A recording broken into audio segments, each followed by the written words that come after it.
Welcome to the Forts Official Tournament 18. LancenShield versus ExaRium.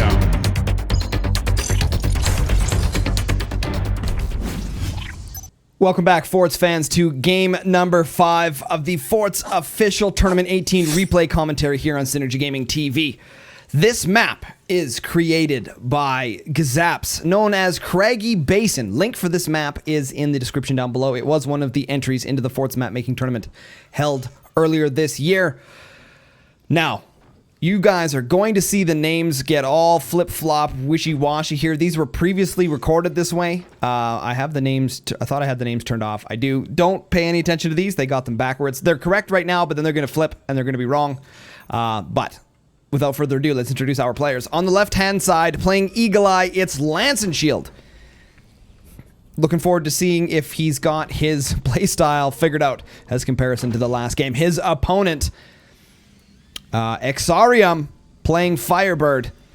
Looking good. Let's see. It's ExaRium or XVIII? If you look at the letter, the way he spells it, it looks like ExaRium, but I heard other people saying ExaRium, so I guess we'll take a look here.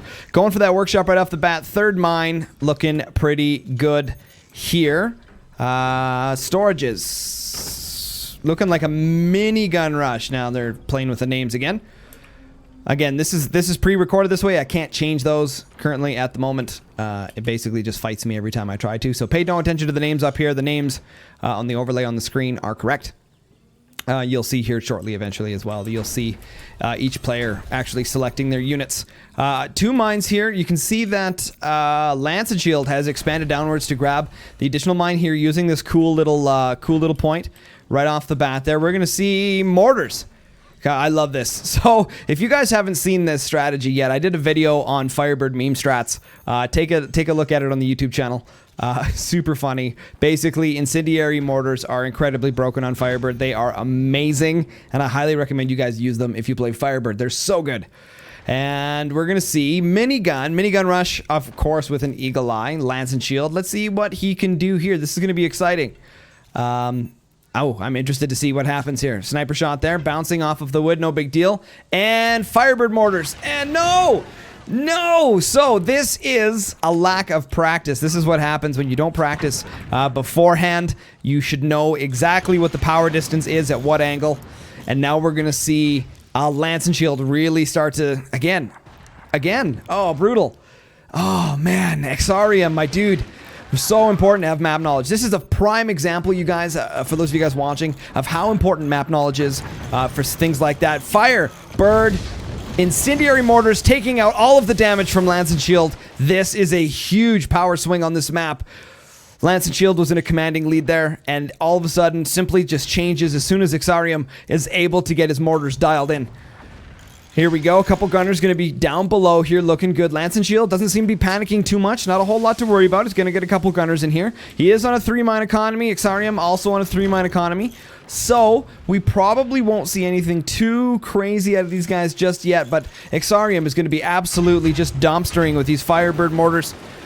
Hopefully these Garys are going to be able to handle the situation. We got Guadalupe and Gertrude in here as well. Should maintain map control here. Great shot there from ExaRium using his sniper to take out one of the Garys. Looking good. That guy is fired. He missed all of his shots, and there's more fire. Everything is on fire. Oh, this is a cool match. Doesn't seem to be like a blowout in any direction. It's looking like LancenShield seems to be doing all right. A little bit of fire on the base, but nothing he can handle here. It's when and if those mortars manage to hit those turbines, then we're going to be in trouble here. We've got an AP sniper coming out of LancenShield. Hopefully, that should start gaining him a little bit of the map control and being able to put out the fire. Now, in this situation, it's really important. ExaRium here is not aiming for those turbines. That is exactly where you want to be aiming in this specific situation. Having 3 of those mortars aiming for the front of the base, and 3 of those mortars should be dialed at the top of the base to spread that fire damage out as much as possible. Now, looking like ExaRium here has tried to dial in some of those mortars to hit the gunners here down below. Non-upgraded sniper, though. This AP sniper is really going to start putting some pressure here on ExaRium. Great job from the Garys there. Managed to take out all of those mortar shots very, very nicely. And great shot there from LancenShield taking out ExaRium sniper there. The sniper that's sniping the sniper. Looking good. Another Gary gone down to the burning incendiary mortars coming from Firebird. Now, this is the moment where ExaRium seems to be having map control. This is where he wants to follow up with an expansion. Head down here, grab some economy. He's got map control. This is the point where you want to make that transition. LancenShield, maybe not so much, needing to use what little resources he has to make sure that he can regain map control here, making sure he's get some Garys in the situation. Got to put out that fire. No, he's gonna... Okay, this is a prime example. I want to talk about this real quick. This is what you call a tactical repair. So you will notice that new players typically just spam the R key all the time. No puns intended at me spamming the R key all the time. But this is a situation where he let his base burn, fired the sniper, let the doors closed, and then repair. As you guys know, doors do not function when they're repairing. There we go. Names have been corrected. They've got it figured out now. Perfect. LancenShield and ExaRium in the proper locations here on the replay. Now, LancenShield seems to be on fire. Oh, I can tell you guys there is nothing more frustrating than everything being on fire. There is not enough energy production here at the moment to warrant the use of a repair station. So some of you guys might be thinking about that. There's definitely not enough energy production at this moment to add a repair station. Not only that, but the amount of damage that's being done here on a 3-mine economy would absolutely break the bank for LancenShield. So this is a tactical play by him.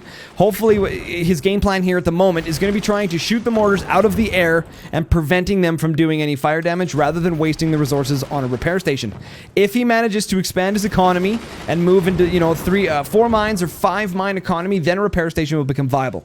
Especially here, there's not a whole lot of splash damage done to the base. It's mainly used just for putting out the fire. Great shot from ExaRium, taking out that upgraded AP sniper from LancenShield. Amazing. Oh, what a back and forth match here.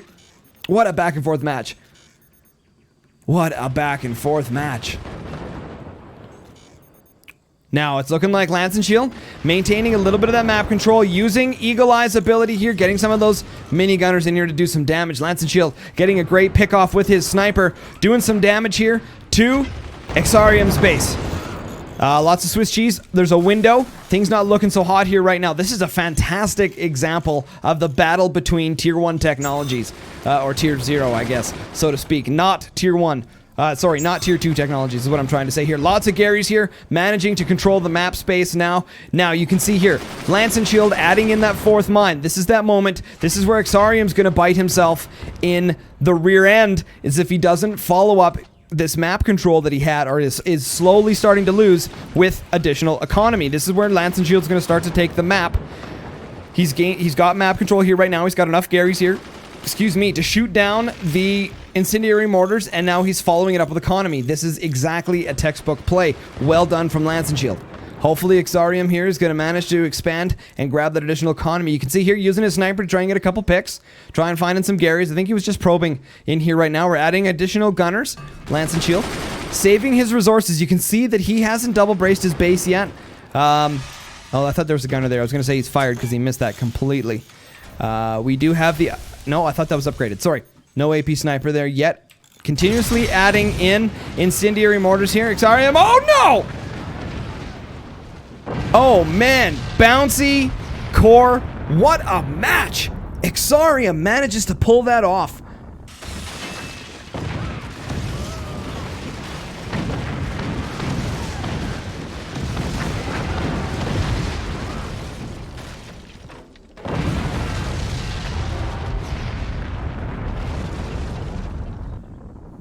Well, it's fantastic that he won when he did, because, as I mentioned, not following up with expanding your economy after gaining map control is detrimental to the strategy. So, fantastic job for ExaRium managing to get the kill here before LancenShield regained. That's what I'm trying to say. Regained the map control here. Fantastic match, ladies and gentlemen. That was LancenShield versus ExaRium. Eagle Eye versus Firebird.